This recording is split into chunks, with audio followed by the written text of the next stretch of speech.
सोचना शुरू किया कि यार ये दूसरों तक भी जानी चाहिए बात। लोग तो 500-500 रुपये 1,000 रुपये की दिहाड़ी के लिए बेचारे सारा सारा दिन ईंटें उठाते हैं और काम करते हैं। तो वो अगर इसको थोड़े से पैमाने पर भी अपने घर में इवन के एक सीढ़ी के नीचे किसी की थोड़ी सी जगह बची हुई है, अगर वहाँ भी कोई इसको कर लेता है तो मेरा ख्याल है बहुत फ़ायदा उठा सकता है। चलिए आ रही है। आपने इंसानों में भी सुना है कि आप लोग कज़न मैरिजेस के अगेंस्ट जा रहे हैं, क्योंकि डॉक्टर्स भी कहते हैं कि कज़न मैरिजेस से पैदा होने वाले बच्चों को नुकसान हो सकता है। तो इसी तरह से जब आप एक ही पेरेंट्स के बच्चों की आपस में जब ब्रीडिंग कराते हैं तो ब्लड 20% वीक हो जाता है। आप फिर उसके बच्चे दोबारा आपस में लगा देते हैं, ब्लड और वीक हो जाता है। बहुत ज़्यादा पैसे हो तो उसे फार्मिंग करने की ज़रूरत ही नहीं है। वो क्या करता है, वो सस्ता चूज़ा ढूंढता है, 1 दिन का 2 दिन का 10 दिन का चूज़ा ले लेता है। मैं पहले इसी तरह करता था, 1 दिन का 2 दिन का 10 दिन का सेल कर देता था। 2 दिन बाद फ़ोन आ गया, इशफाक साहब 4 डीले हो गए हैं। 4 दिन बाद फ़ोन आ गया, प्रोफेसर साहब 2 मर गए हैं। वो सिर्फ चूज़े नहीं मरते थे, लोगों का शौक भी मरता था। अस्सलाम वालेकुम जी वालेकुम अस्सलाम व रहमतुल्लाह। सर, कैसे हैं? अल्हम्दुलिल्लाह जी, अल्लाह का बड़ा फजल। सर, अपना मुख्तसरन तारफ़ कराइएगा। जनाब अली, मेरा नाम है मोहम्मद इशफाक अहमद, शोबा तालीम से वाबस्ता हूँ। सियालकोट के एक इलाके गोदपुर में रहता हूँ। गोदपुर में ये मॉडल टाउन है जहाँ पर मेरी रहाइश भी है और मेरा फार्म भी है। और पिछले 20 साल से शोबा तालीम से वाबस्ता हूँ और 1.5-2 साल से फैंसी पोल्ट्री की फार्मिंग से वाबस्ता हूँ। सर, 20 साल का आपका शोबा तालीम से तल्लक है। अचानक आपने मुर्गियों की फार्मिंग क्यों स्टार्ट की? मुर्गियों की फार्मिंग के हवाले से मैं अगर सच्ची बात करूं तो मैंने इससे बिल्कुल भी पैसे अर्न करने के लिए नहीं किया था, चूँकि मेरे पास काफ़ी टाइम होता है। एजुकेशन से वाबस्ता लोग 1:30 बजे 2 बजे फ़ारिग हो जाते हैं, तो काफ़ी टाइम होता है। मेरे पास जगह भी थी, वक्त भी था, तो मैं अपने आप को कहीं ना कहीं एंगेज रखना चाहता था। तो लेकिन मुझे नहीं पता था कि ये इंगेजमेंट इतनी सक्सेसफुल रहेगी और अल्लाह ताला इतना ज़्यादा इसमें से माली तौर पर फ़ायदा देगा। फ़िज़िकली भी मुझे ज़ाहिर है मैं काम करता हूँ इसमें, तो वो मेरे लिए एक फ़िटनेस की वजह है। दूसरा ये कि ये इतना ज़्यादा बेनिफिशियल है, ये मेरी सोच में भी नहीं था। तो फिर उसके बाद मैंने सोचना शुरू किया कि यार ये दूसरों तक भी जानी चाहिए बात। लोग तो 500-500 रुपये 1,000 रुपये की दिहाड़ी के लिए बेचारे सारा सारा दिन ईंटें उठाते हैं और काम करते हैं। तो वो अगर इसको थोड़े से पैमाने पर भी अपने घर में इवन के एक सीढ़ी के नीचे किसी की थोड़ी सी जगह बची हुई है, अगर वहाँ भी कोई इसको कर लेता है तो मेरा ख्याल है बहुत फ़ायदा उठा सकता है। अच्छा सर, बताइएगा कि आपके पास अभी कितनी ब्रीड्स हैं? मेरे पास जी टोटल 17 ब्रीड्स हैं और ब्रीड की सिलेक्शन में मैंने 2 चीज़ों को मद्देनज़र रखा हुआ है। पहली चीज़ ये कि मैंने सिर्फ वो ब्रीड्स रखी हैं जिन ब्रीड्स को लेके जंगल में भी बैठेंगे तो सेल हो जाएं, किसी का तरला ना लेना पड़े, किसी की मिन्नत ना करनी पड़े। तो बाकी आपने थोड़ी देर के एक्सपीरियंस में देख ही लिया, अभी आप मेरे साथ बैठे हुए थे कि सब कुछ की हर चीज़ की एडवांस बुकिंग चल रही है। आपके पास अगर ब्रीड प्योर है और आपने सोच समझ कर इंतखाब किया ब्रीड का, तो फिर आपके फार्म को चलने से कोई नहीं रोक सकता। अच्छा सर, बताइएगा कि नए फार्मर्स के लिए लोग सबसे पहला जो सवाल करते हैं, जी हम इस काम को करें या ना करें, तो चाहे कोई हाउसवाइफ है, चाहे कोई स्टूडेंट है, चाहे कोई मज़दूर है, चाहे कोई डॉक्टर है, चाहे कोई इंजीनियर है, अगर उसके पास ज़रा सी भी जगह है तो उसे ये ज़रूर करना चाहिए। इसके माली फ़वाइद बेशुमार हैं। मैं आपको पहले भी बता रहा हूँ, मैंने कभी अपने किसी इंटरव्यू में या किसी वीडियो में ये नहीं बोला कि 50,000 लगाएं और एक ही महीने में 2 लाख कमाएं, लेकिन कमा सकते हैं आप, ठीक है। बस ये है कि मेहनत की ज़रूरत है और अल्लाह ताला की मदद की ज़रूरत है। ये ज़रूर करना चाहिए, बहुत ज़्यादा फ़ायदेमंद है। ये मैं अपने ज़ाती तजर्बे के तहत बता रहा हूँ कि इसका बहुत ज़्यादा फ़ायदा है। अच्छा सर, बताइएगा, आपने कहा कि ब्रीड का इंतखाब अच्छा करना चाहिए, हमारे व्यूअर्स को क्या मशवरा देंगे, कौन सी ब्रीड वो पालें तो अच्छा खासा अर्न कर सकते हैं? इस हवाले से मैं 3 चीज़ें बताऊंगा। पहली चीज़ तो ये कि ब्रीड प्योर होनी चाहिए। ये नहीं होना चाहिए कि आपने जोड़ा लगा लिया वाइट बैंटम का, उसके चूज़े लोग लेकर गए, जब चूज़े 1 दिन के चूज़े आपने सेल कर दिए, 2 माह के हुए तो आधे नीले निकल आए, आधे पीले निकल आए, आधे काले निकल आए। जो ब्रीड है वो प्योर होनी चाहिए, उसमें एक पर भी जो है वो किसी दूसरी ब्रीड का मिक्स नहीं होना चाहिए। अगर आपकी ब्रीड प्योर है तो आपका काम चलेगा। दूसरी चीज़ ये है कि ब्रीड की सिलेक्शन, कि आपने कौन कौन सी ब्रीड जो है वो लगानी है। अगर आपने ब्रीड मार्केट की हॉट केक सेलेक्ट की हुई है तो वो आपकी नहीं रुकेगी। हाँ, अगर आपने कुछ ऑड चीज़ें लगा ली हैं जो बहुत कम लोग, रेयर लोग लेते हैं, तो उसमें आपको प्रॉब्लम्स आ सकती हैं। अच्छा, फैंसी में सर बताइएगा कि जो हॉट केक आपने बात की, मतलब कौन सी ब्रीड ट्रेंडिंग में इस वक्त? देखें, 3 कैटेगरीज़ हैं। एक कैटेगरी है जो मुतवसत तबके की है, एक कैटेगरी है जो कम आमदनी वाले लोगों की है, एक कैटेगरी है जो एलीट क्लास की है। तो जो कम आमदनी वाली कैटेगरी है उसमें बैंटम, उसके 6-7 कलर हैं, वो बहुत ज़्यादा इन है, सस्ते भी हैं, लोगों का शौक़ भी पूरा हो जाता है और अर्निंग भी उसी हिसाब से आ जाती है।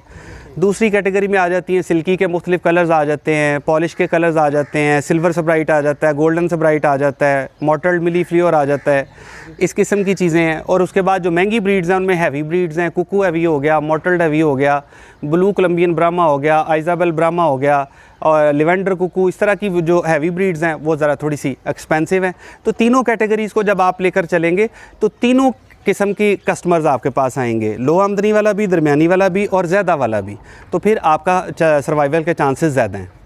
अच्छा सर, बताइएगा कि एक ब्रीड से आगे ब्रीड चलाने के लिए 2-3 ब्रीड्स ले ली जाएं तो प्योरिटी कम हो जाती है, ये आपने हमें थोड़ी देर पहले बताया, किस तरह ये हमारे व्यूवर्स को बताइए। बेसिकली हम यहाँ पर एक टेक्निकली बहुत बड़ी गलती करते हैं जिसकी वजह से हमारे चूज़ों का सर्वाइवल बहुत कम हो जाता है। एक टर्म इस्तेमाल की जाती है इन ब्रीड, वो ये है कि मैंने किसी से चूज़े लिए, किसी मेरे दोस्त के पास सेटअप लगा हुआ है, मैंने उससे चूज़े लिए हैं, वो बड़े हो गए, उनके पैर लगा दिए, वो बहन भाइयों की पेयरिंग मैंने कर दी।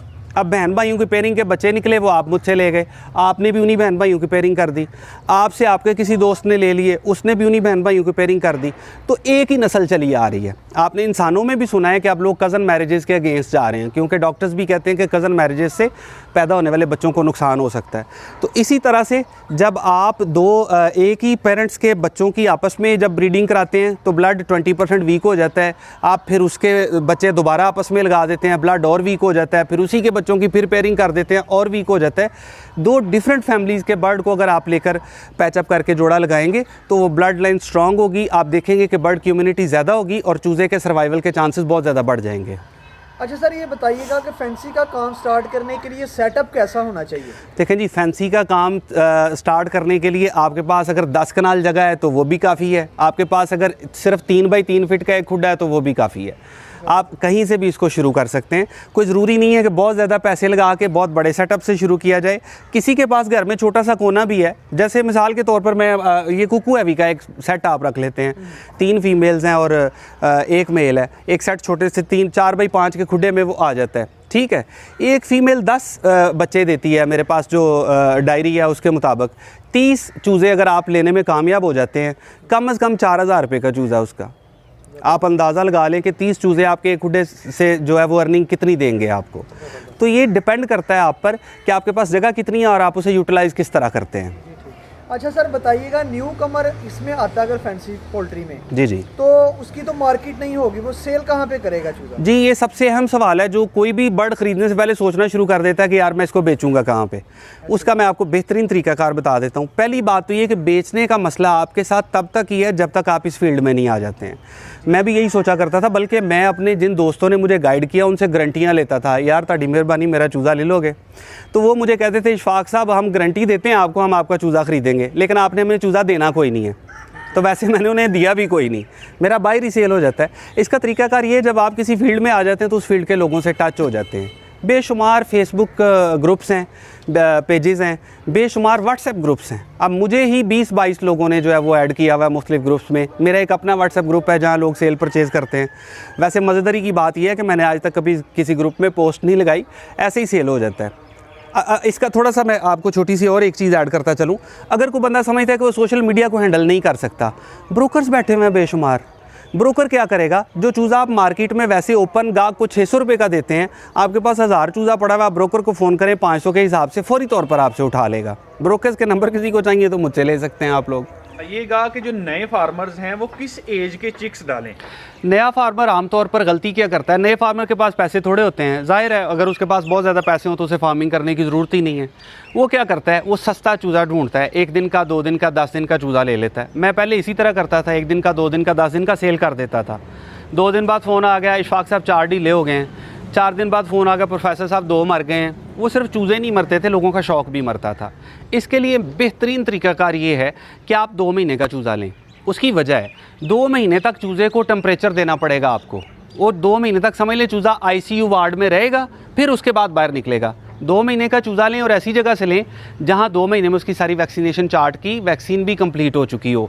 उसके बाद उसके सर्वाइवल के चांसेस बढ़ जाते हैं। बाज़ लोग क्या गलती करते हैं, ब्रीडर ले लेते हैं। अब मुझे एक बात बताएं, एक जोड़ा 20,000 रुपये का है, वो 20,000 के महीने में चूज़े देता है, उसके बावजूद भी अगर उसको कोई 20,000 रुपये में सेल कर रहा है तो या वो पागल है या वो जोड़ा ठीक नहीं है। लोग करते क्या हैं, ब्रीडर जोड़ा 2 साल ब्रीड लेके जब वो एक्साइल हो जाता है, एक्सपायर हो जाता है, जब वो 7 दिन में 1 अंडा देना सिर्फ शुरू कर देता है, लोग उसको सेल कर देते हैं। एक ब्रीडर कभी भी मत लें मेरे ख्याल से, और एक 2 महीने से छोटा चूज़ा ना लें, क्योंकि 2 महीने का चूज़ा ब्रूडर से बाहर आ जाता है और आम टेम्परेचर में भी सर्वाइव कर जाता है। बहुत शुक्रिया, आपने अपना कीमती वक्त दिया। अल्लाह ताला आपको सलामत रखे। अल्लाह हाफिज़। ये आपकी मेहरबानी और मोहब्बत है कि आप इतनी दूर से मेरे लिए आए, बहुत शुक्रिया।